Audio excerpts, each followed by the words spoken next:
The Spin-Off Podcast Network. Ready to rediscover the joys of cycling? With over 300 kilometres of cycle paths across Tāmaki Makaurau, jumping on your bike and going for a ride is such a fun way to discover the city from a different perspective.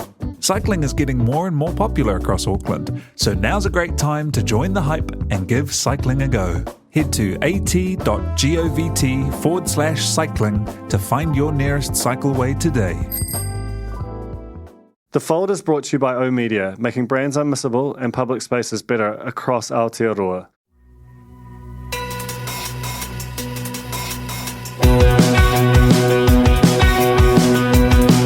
Nau mai, hoki mai kia The Fold, e mihi nei, ko Duncan Greive tōku ingoa.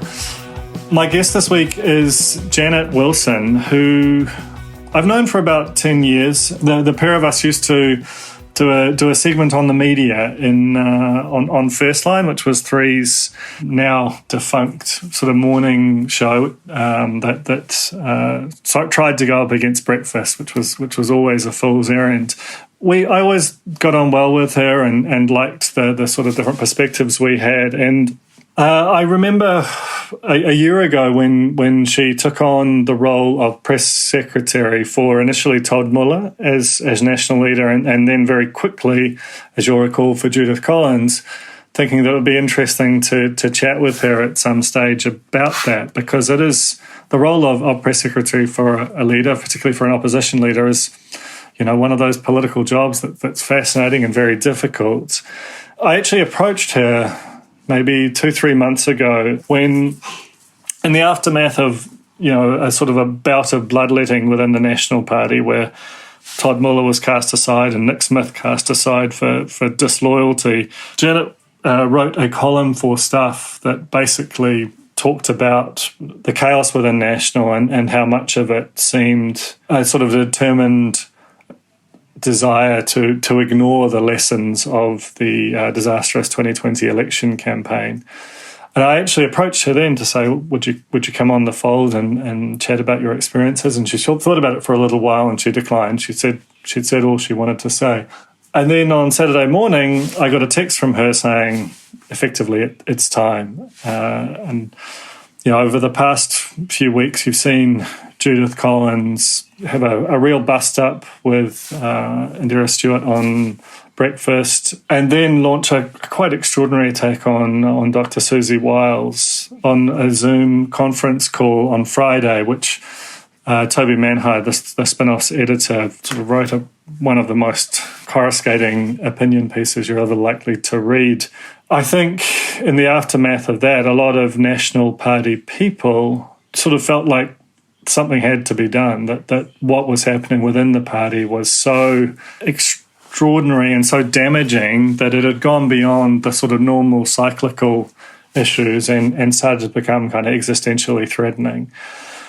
And the problem is your MPs can't really say that. I mean, under any circumstances, it's very disloyal, but under the current Collins regime, that is seen as a kind of, everything is a loyalty test, and there's a chance that no matter how well-intentioned you might be, that any attempt to sort of correct the narrative or return to kind of a particular set of values and principles just gets blown up.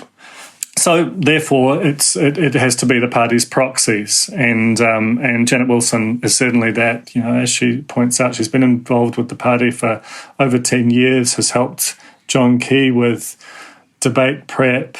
Is just the image of the urban liberal National Party supporter, and yet is someone who basically feels kind of estranged from the party and deeply concerned about its future. And that's essentially the meat of what we discuss on The Fold this week.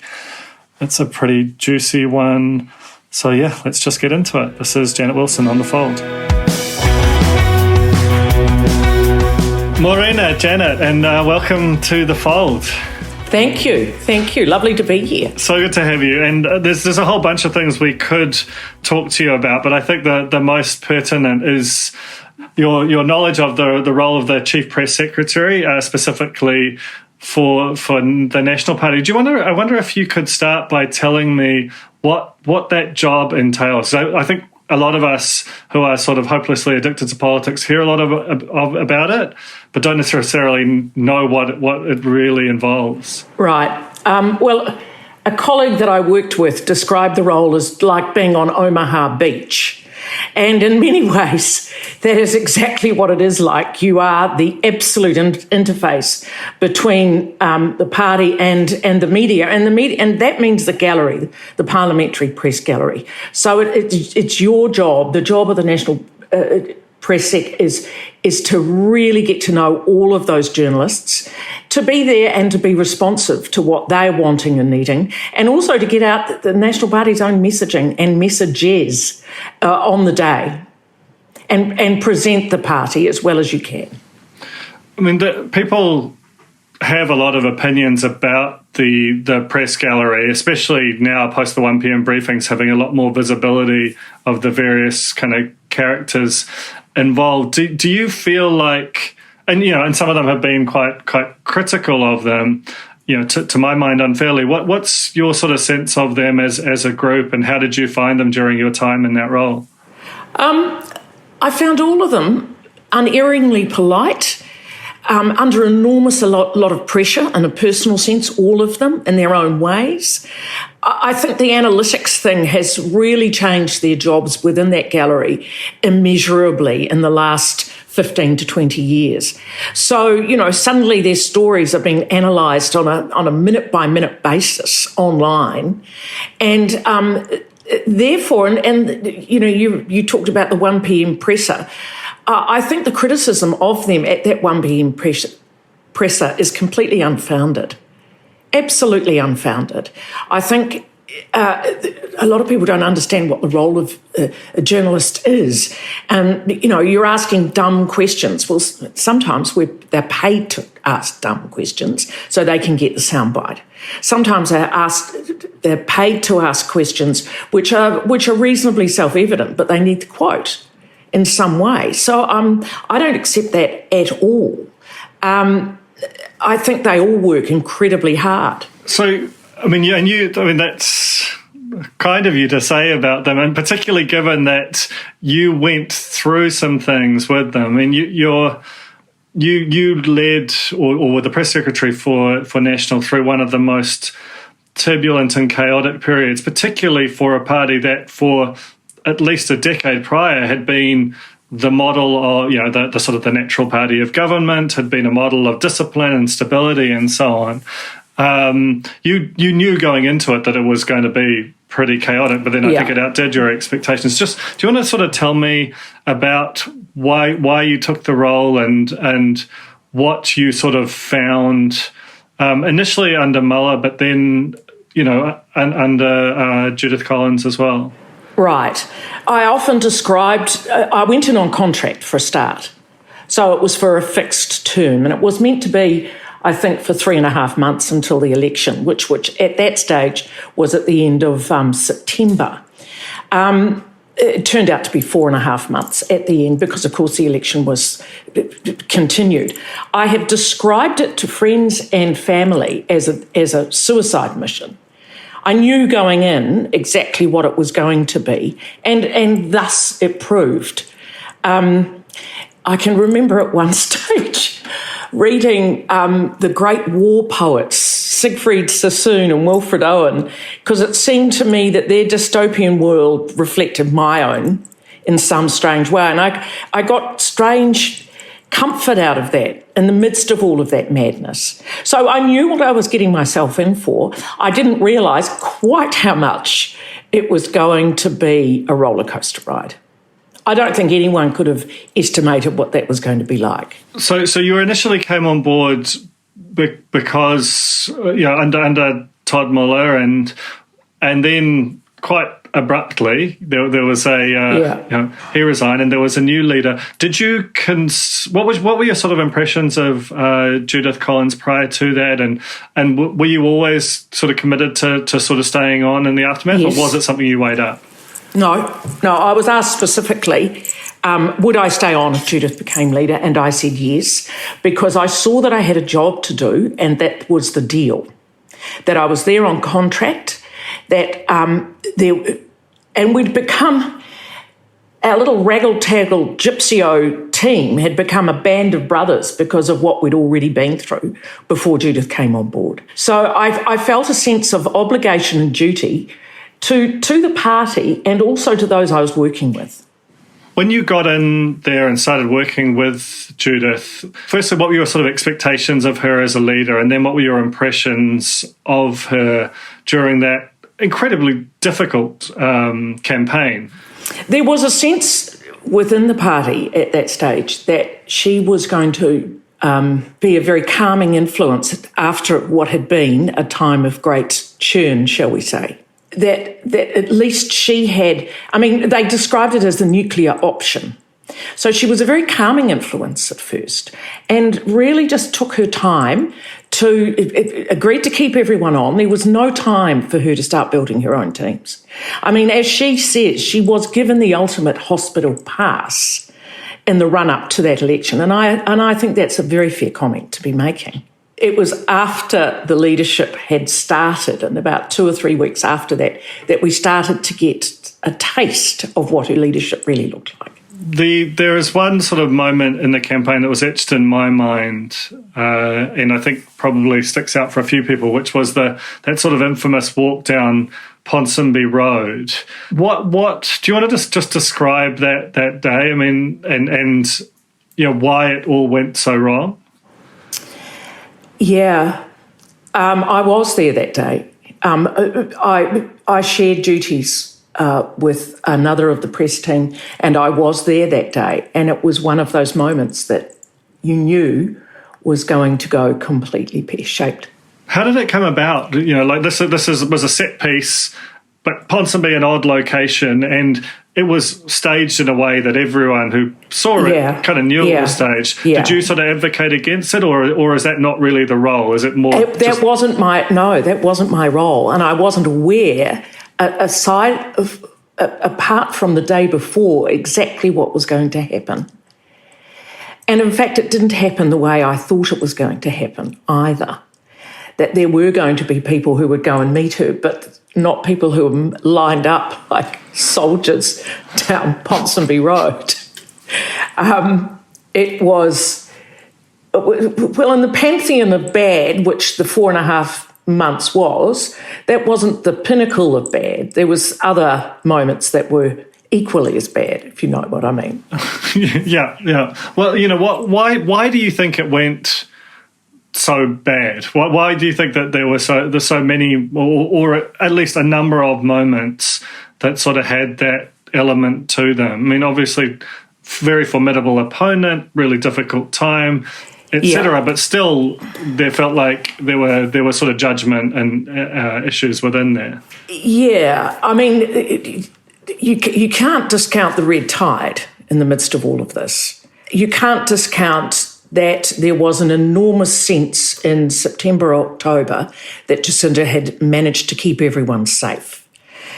We had backbench MPs who were starting to door knock, who were saying to us, I've had voters in my electorate say to me, I have never voted for Labour before, but I am now going to vote for Labour.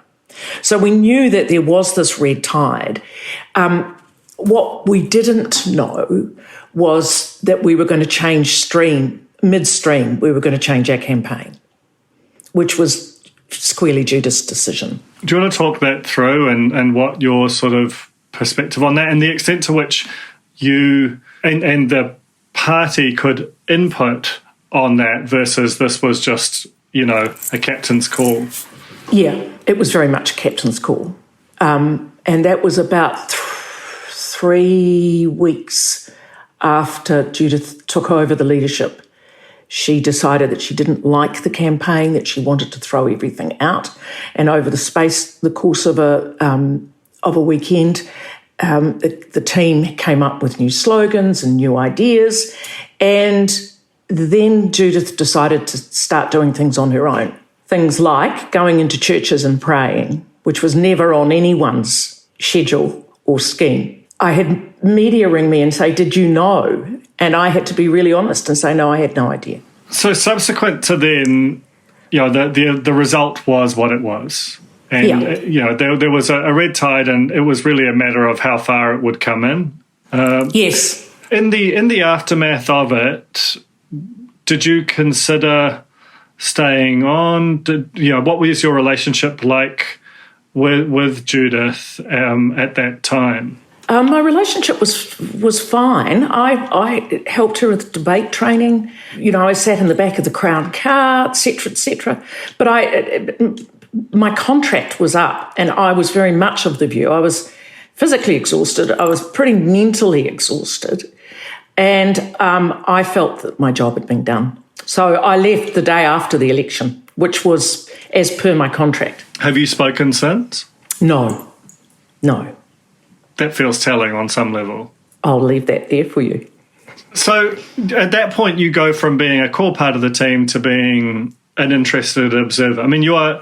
Yes. It's not an exaggeration to say that you're a national type of person. Well, I've worked with the party since about 2008, off and on. So I worked with Key.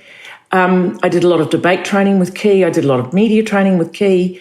I'm an urban liberal creature within the National Party. Which is one of the two big churches that it tries to hold, right? Yeah. That urban liberalism is fairly scant at this present point in time, we have to point out. Though amongst its strongest performers, your Chris Bishops, your Nicola Lewis's, your Erica Stanfords, you do see, that's the thread for them. That's right. So, in any case, you are someone who believes in the party, an aspirational version of the party. Yeah. So when you watch it over that, so the job was a job because you needed a gig, but it was also something that you were passionate about. And then when you watch it over the following sort of 6-8 months, as the kind of reality of what Judith is going to be like as a leader becomes clear, you're filtering through it both a professional and a kind of a sense, another lens, which is that you believe in this party. What were your sort of, or at what point did you think that things were sort of going seriously awry? The thing that gave me the greatest hope was Judith's reaction, and she was pretty dignified really on election night. She said, "We will change. We have listened. We are going to make huge changes within this party." Since October the 17th last year, we have seen no change. In fact, what we have seen is more and more and more of the same, both at a caucus level and also at an operational level within their party. So the party could politely be termed as being moribund. It is not making any changes. It is far too top-down. The board has far too many powers and makes far too many bad decisions, particularly when it comes to candidates, and sticks to it despite being told that they shouldn't be choosing the candidates that they're choosing. And then also in a caucus level under Judith's leadership. So the article that Matthew Hooton wrote for Metro recently, talking about the fact that the party was on the brink of oblivion, is entirely correct. Entirely correct. There is, as I said in my piece several weeks ago, they're suffering endless entitleitis and think that just the swing of the political pendulum will make them relevant. And I'm not seeing that.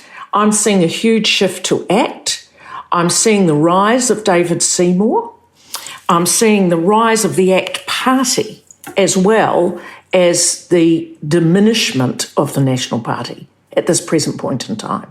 And unless things change radically, nothing will halt that. That's a pretty damning assessment, and it sort of speaks to, that was generally the thesis of a column that you wrote for Stuff last year, which was quite a strange thing to do for a National Party person. Yeah, it was.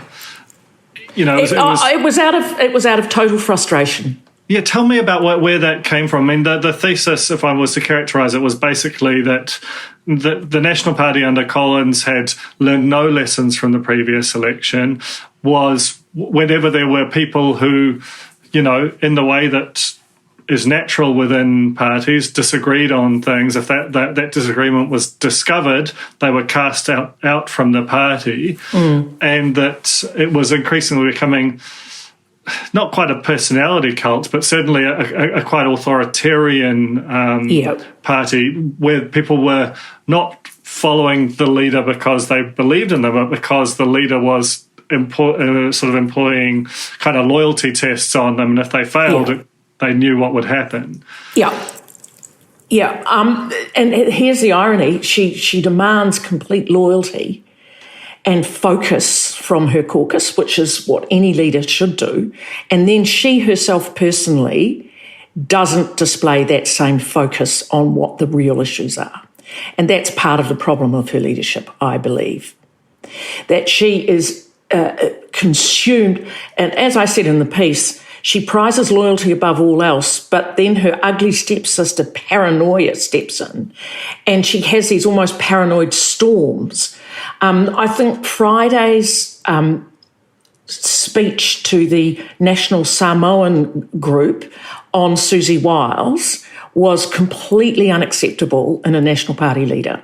Completely unacceptable. The fact that she is still working her bag of tricks with the likes of Cameron Slater shows us that she's learnt nothing since 2014. That she is still back to those same tricks that she was doing back in 2014. Now, High Court Judge Lester Chisholm found that there was no case for her to answer. That may have been the fact of the matter, but she is still associating with people who, I have to say, in political circles, she shouldn't be associating with. We'll take a very quick break there and then return with more from Janet Wilson. The Fold is brought to you by O Media, making brands unmissable and public spaces better across Aotearoa, with over 4,000 out-of-home advertising sites nationwide across both street furniture and retail centres. I'm super grateful to O Media for enabling us to make unmissable connections with Kiwis. Raising capital or taking your business to the world? Investment Fix has the lowdown on everything you need to make it happen. This season, we're exploring the US market, the opportunities it offers, what it takes to grow a business there, and the best way to approach investors. Join some of the superstars of the investment and business world as they share advice from their time in the US so you can make your mahi count in this massive market. The Investment Fix podcast, brought to you by Invest New Zealand. Tune in today. So it's really interesting what you say there, Janet, because, you know, and in some ways it sort of speaks to the reason that we're talking at all now. In the aftermath of that staff column in June, I actually approached you about coming on the Fold then because I thought it was an interesting column, and I broadly thought that the work of a press secretary was something that not a lot of people really know about, and you thought about it and declined. And then over the weekend, you texted me to say that you were ready to talk. What prompted that shift? Because this is quite a thing for someone who, with such deep and long-standing ties to the National Party, to do, to effectively kind of call time on this leader or point to this level of danger for the party. Well, it's exactly that reason. I think we're at a junction now where we're at a moment now where the harm that's been inflicted is pretty high. I mean, we haven't had a poll result yet, and I'm not sure when the next polls are out, and they may well have been pushed back because Auckland is in level 4. But there is no doubt in my mind that the electorate will look at this and see it for what it is, which is a cheap shot at someone, and empathy, whatever you think of Susie Wiles, is neither here nor there. Empathy will be always extended to Susie because of this attack by a political leader. Why aren't we talking about all the other things that New Zealanders are really, really worried about right now, like out-of-control housing prices, homelessness, the level of poverty within this country, and her ideas about how she intends to change that, and holding the government to account when, frankly, the government hasn't actually had a very good track record at all in any of those areas. Before she launched that extraordinary attack on Susie whiles, there was a confrontation with Indira on TVNZ's Breakfast that really seemed bizarre. Like the questions that were being asked weren't particularly, out of the ordinary, and yet it prompted a very, very sort of stern and kind of lecturing kind of a response. What is your sense of both that particular confrontation and of the way that she is handling herself in media situations more generally? There are several different faces to Judith that come out. But I have to say that when it comes to that interview with Indira, she's been here before. She's got past form. There was a time when she spoke very abruptly to Katie Bradford from TV1 News as well. So clearly she doesn't like females coming up against her. Would she accept a male doing the same thing to her? Possibly, because I've seen John Campbell give her equally as hard, ask as pertinent a questions, and she tends to keep her demeanour much calmer. It's almost like I think in Judith's world there is a hierarchy, and if you are seen to break the hierarchy and ask and be impertinent enough to be asking questions as a young woman, then that's beyond the pale as far as she's concerned, which is why we got that over-the-top reaction. And you would have noticed the week after, she really pulled it all back and she was much calmer because she realised that she'd gone over the top. It's really interesting you say that, because there is a sense, Thomas Coughlan from the Herald wrote a column about how the economy was right there waiting, as an area for National to own, as it presumes to, and that listed off some of those kind of related sectors where there remain deep issues, and yet Collins seems to be preoccupied by, what I would characterise as issues that are of huge concern to, and I'm going to sort of misquote a column by Toby Manheim, my editor from Friday, about people on Twitter with pseudonymous handles with 6 numbers after them. And Judith Collins is very present on Twitter for a leader, and sort of seems to have her eyes down on that sort of what's literally was initially called a microblogging platform rather than on those big issues. Cameron Slater, I haven't seen this picked up a lot, but acknowledged in the aftermath of Collins' extraordinary statements on Friday that he's in regular contact with Judith Collins now. To what extent is it, are these problems a function of her just looking in the wrong places, getting bad advice, as opposed to just like the environment itself? I wouldn't dare claim that she was getting bad advice. I don't know that. But what I do know is the only advice she takes is her own. So she is very much the master of her own destiny, and she will make decisions based solely on who she has spoken to and those that she feels the most loyal to. So I don't know the nature of her relationship with those within that media team, and I wouldn't hazard a guess. She very much follows her own star when it comes to advice. And is she getting advice from the likes of Slater? You've got to ask yourself that. Is Slater giving her the media advice that she believes is going to make her the next Prime Minister of New Zealand? The chances of that are very low, I have to say. The thing that's sort of fascinating about all this, and potentially troubling if you are a National Party type person, is that one attribute you could never accuse her of lacking is a sort of a stubbornness and a stickability. She has taken knocks and come back. And now that she is leader, there isn't a sort of a sense that she would read the tea leaves and figure out a way to step aside. Her instinct is, to fight and fight and fight and to double down. And when you're not taking advice and when you're doubling down on your own instincts, you can do a lot of damage potentially, and I think that's essentially your thesis. That's exactly what I'm correct? saying. That's exactly what I'm saying. When you talk to other people within National Party circles, sort of in and out of caucus, what is the sort of mood there, or what is the fear? A fear is a very big operative word here, that there isn't a real sense of fear within that caucus. So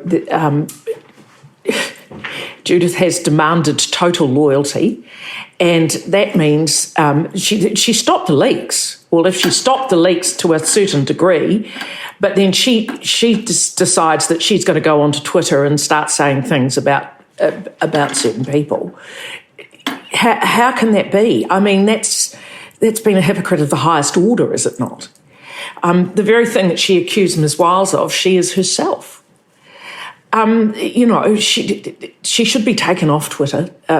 If she had a press sec worth half his or her salt, taking her off Twitter would be the favour that he would do the party and Judith. But Judith wouldn't listen to that anyway. She would see that as an act of disloyalty. And when you kind of wrap all that up, it looks like something that if there is an attempt to unseat her as leader, you can't miss, because you'll be cast from the party potentially permanently. And yet if you don't do it, your chance of remaining in Parliament, if this really continues the current trajectory, it's quite a bind. And I guess it sort of shows you why the sort of character of a leader is as important as their sort of charisma or what have you. Leadership is the very essence of character and values in action, and why we have faith and trust in our leaders.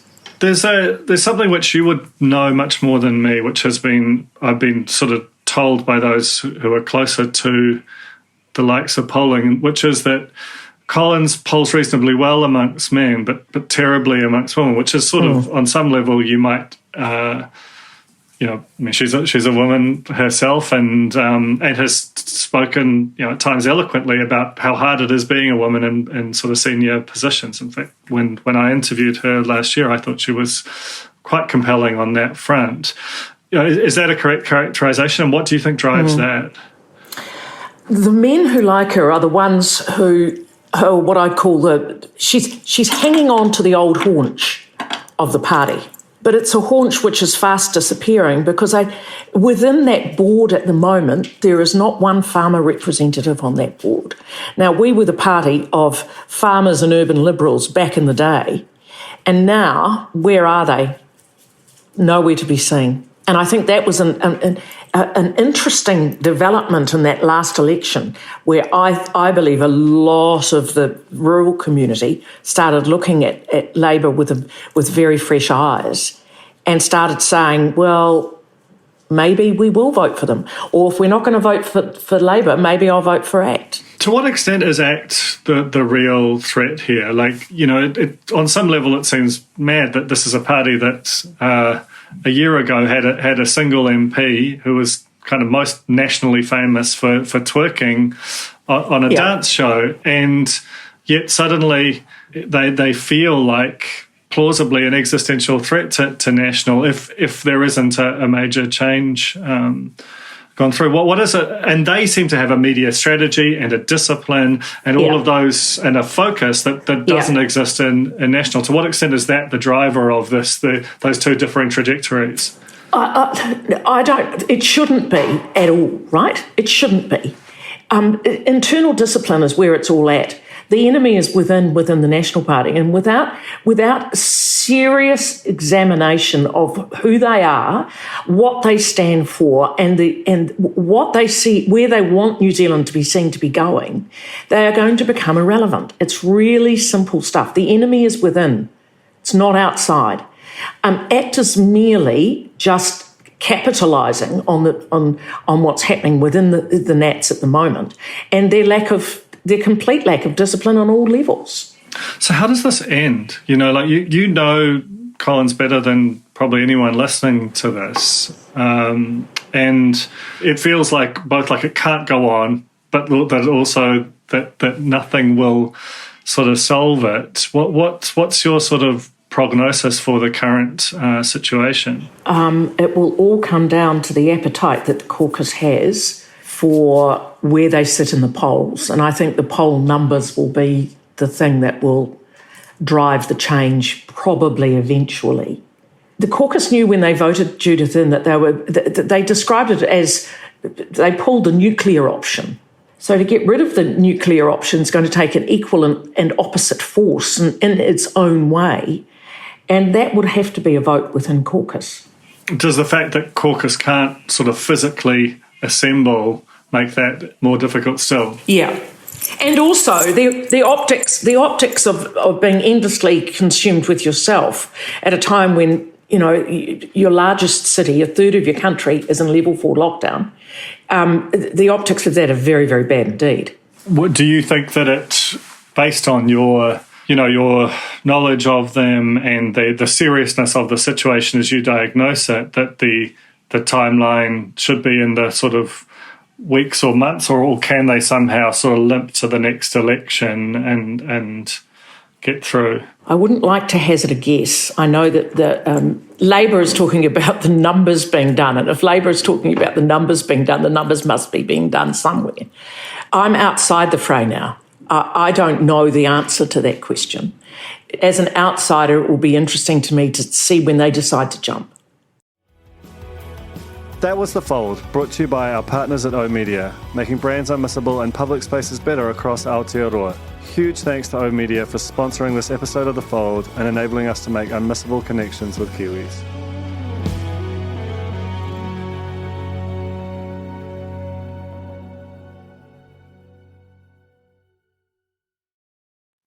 Kia ora e te iwi, Te Aihe Butler here, podcast manager at The Spinoff. If you enjoy listening to our podcasts, consider supporting our mahi by signing up to become a Spinoff member at thespinoff.co.nz/donate. The Spinoff Podcast Network.